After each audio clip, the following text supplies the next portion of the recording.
அரசு மருத்துவமனைகளில் ஒரு துணை காவல் நிலையம் போல அமைத்து அங்கு காவலர்களை வைப்பது என்பது அது சரியானது. உள்ள போற வர அவங்கள கொஞ்சம் சோதிச்சு அனுப்புறது நல்லது. அப்படி இருந்திருந்தா அவர் ஆயுதத்தோட அந்த கத்தியோட உள்ள போயிருக்க வாய்ப்பு இல்லை. எல்லா இடங்கள்லையுமே அப்படி வைக்கிறது நல்லது. வச்சு நீங்கள் யார் நோயாளி, இந்த நோயாளியை பார்க்க போகிறோம், இவங்களை பார்க்க போகிறோம், எல்லாருமே சோதிச்சு விடுறது ஒன்றும் தவறு இல்லை. அந்த மாதிரி முறையை கொண்டு வருவது இன்னும் கொஞ்சம் கூடுதல் பாதுகாப்பாக இருக்கும்னு நான் நினைக்கிறேன்.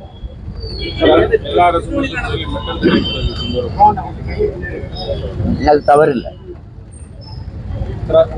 எல்லாத்துக்கும் சோதிக்கும் போது அது சோதிச்சு விட்டுறலாம். ஏன்னா என்ன வேணாலும் நடக்கலாம்ல. மருத்துவருக்கு வந்த ஆபத்து நாளைக்கு ஒரு நோயாளிக்கும் வரலாம். எத்தனை படங்களை நம்ம பார்க்குறோம். அது சம்பவம் இல்லை. அது நாங்கள் 26ல் செய்ய போகிறதுதான் சம்பவம். அதனால சென்னையில தொடர்ச்சியா கல்லூரி மாணவர்கள் இந்த மாதிரி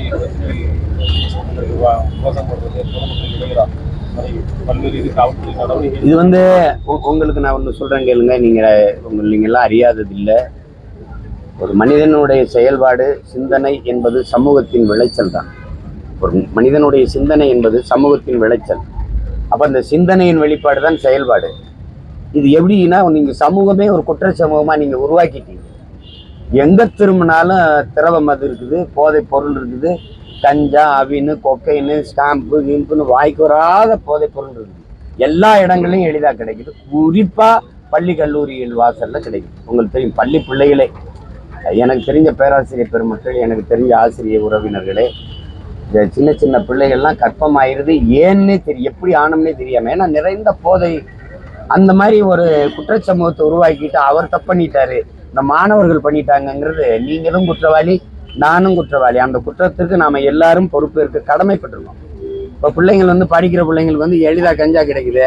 அவன் 4 பேர் சேர்ந்ததை போட்டோன்னா அவன் சத்தத்தை போடுறான். அவன் தன்னை மீறி இந்த மாதிரி செயல்களில் ஈடுபடுறாங்க. இது மொத்தமாக களையப்படும். ஒரு மாநில அரசு மத்திய அரசுக்கு கடிதம் எழுதுது, நீங்கள் போதைப் பொருள்களை கொஞ்சம் தடுங்க அப்படின்னு. எப்படி இருக்கு? இவ்வளவு காவல்துறை கட்டமைப்பு, உளவு கட்டமைப்பு வச்சிருக்கிற ஒரு மாநில அரசு, நீங்க அதை தயவு செய்து உள்ள வரவிடாம தடுங்க.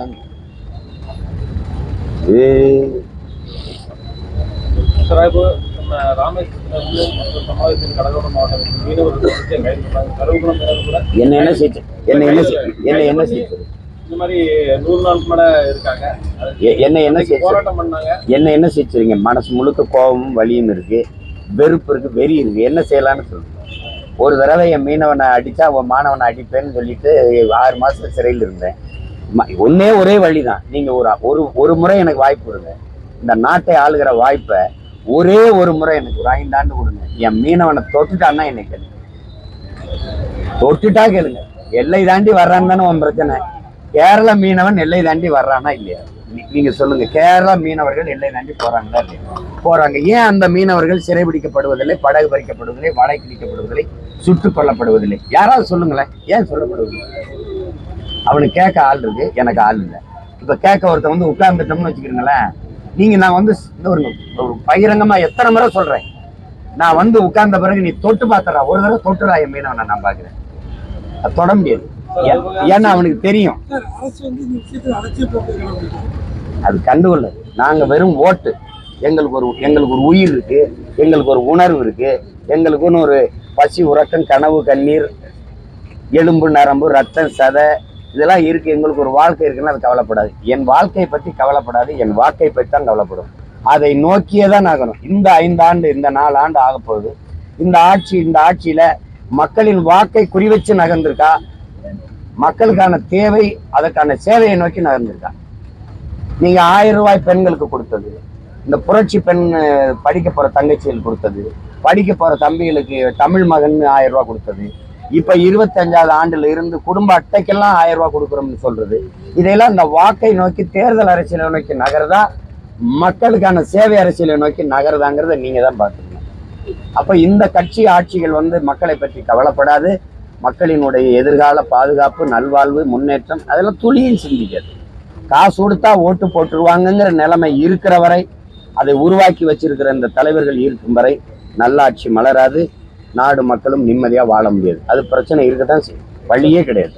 அதுபோல் கஸ்தூரியை பிடிக்க 2 தனிப்படை அமைச்சிருக்காங்க. சரியா? எவ்வளவு பிரச்சனை பிறகு சொன்னா 2 தனிப்படை தெரியல. ஒரு பேசுறதெல்லாம் கைது பண்ணி சிறைப்படுத்துற குற்றம் அப்படின்னு நான் பார்க்கல, அந்த மாதிரி பார்க்கல. அது ஒரு கருத்து, அது வருத்தம் தெரிவிச்ச பிறகு அதை விட்டுடலாம். இது மாதிரி இதை விடலாம் நிறைய பேர் பேசியிருக்கிறாங்க. இப்போ என்னையெல்லாம் நீங்கள் வலையுடைய தட்டி பாருங்களேன், ஒவ்வொருத்தரும் எப்படி பேசுகிறாங்கன்னு. இதுக்கு மேலே வார்த்தைகள் இல்லைங்கிற அளவுக்கு பேசுவாங்க. அது அவ்வளோ பெரிய குற்றமாக நான் கருதலை. அவர்களுக்கு அதில் ஒரு அரசியல் இருக்குது, அதை செய்கிறாங்க.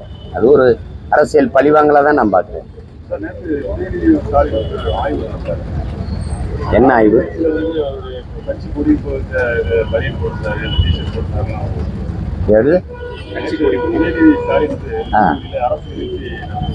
ஆய்வு நடத்தினாரு.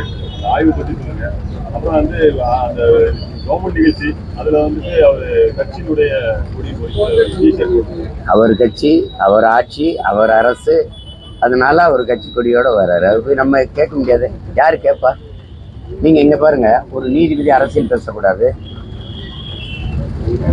ஒரு மாவட்ட ஆட்சி பணியில் இருக்கிறவர் அரசியல் பேசக்கூடாது, உயர் காவல்துறை அதிகாரிகள் பேசக்கூடாது, அரசு வழக்கறிஞர்கள் அரசியல் பேசக்கூடாது, ஆசிரியர் பெருமக்கள் பேசக்கூடாது, யாருமே பேசக்கூடாது. ஆனால் இது எல்லாத்தையும் அடக்கி கட்டி ஆளுகிற முதலமைச்சர், துணை முதலமைச்சர்லாம் அரசியல் பேசலாம். அந்த மாதிரி தான் அவங்க அரசு விழாவில் அவங்க அடையாளங்களோட வர்றது. அதை ஒன்றும் பண்ண முடியாது. நீங்கள்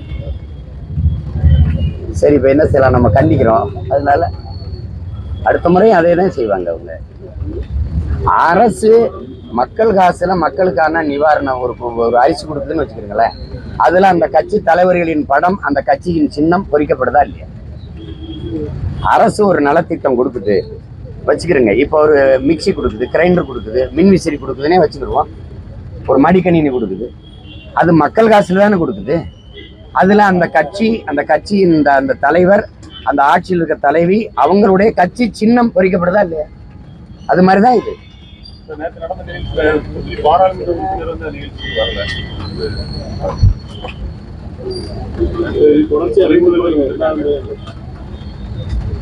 இதுக்கெல்லாம் என்ற ஒரு கருத்தை கேட்கிறது.